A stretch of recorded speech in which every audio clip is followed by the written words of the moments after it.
నమస్తే అండి. దేవరపల్లి రామకోటేశ్వరరావు గారు మా నాన్నగారు. సో, ఆయనకి ఇనీషియల్‌గా కొంచెం ఒంట్లో నలతగా ఉంటే మేము హాస్పిటల్‌కి తీసుకెళ్తే యాంజియోగ్రామ్ సజెస్ట్ చేశారండి బయట హాస్పిటల్‌లో. ఆ తర్వాత యాంజియోగ్రామ్‌లో తేలిందేంటంటే 90% ఆయన వాల్వ్స్ బ్లాక్స్ ఉన్నాయని.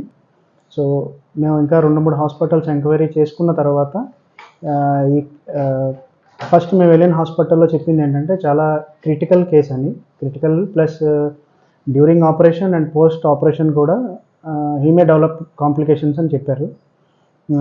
సో, మేము ఇంకా వేరే హాస్పిటల్స్ కూడా ఎంక్వైరీ చేసుకొని మేము ఫైనల్‌గా క్యాపిటల్‌లోకి వచ్చామండి. అయితే వచ్చిన రోజు నుంచి అంటే చాలా చాలా బాగుందండి. అంటే రూమ్ పరంగా అవనండి, ఫుడ్ పరంగా time to time food everything. ఇంకా స్టాఫ్ అయితే చాలా ఫ్రెండ్లీగా ఉన్నారండి. నర్సింగ్ స్టాఫ్ అవనండి, లేకపోతే శానిటరీ స్టాఫ్ అవనండి. అండ్ ఆల్సో తర్వాత సర్జరీ 1వ తారీఖు చేశారండి. మార్చి 1వ తారీఖున.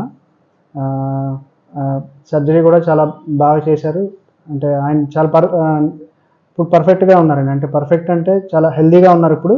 చాలా త్వరగా కోలుకున్నారండి.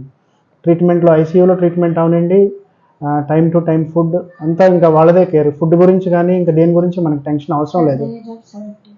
ఆయన ఏజ్ 70 అండి. ఆయన ఇప్పుడు కోలుకొని ఈరోజు డిశ్చార్జ్ అవుతున్నారు 6th డే. మా special thanks to cardiologist doctor Parthasarathi గారు and senior surgeon doctor Jwala Narasimha Rao గారు అండ్ డాక్టర్ కిరణ్ గారు, సర్జన్ డాక్టర్ కిరణ్ గారు.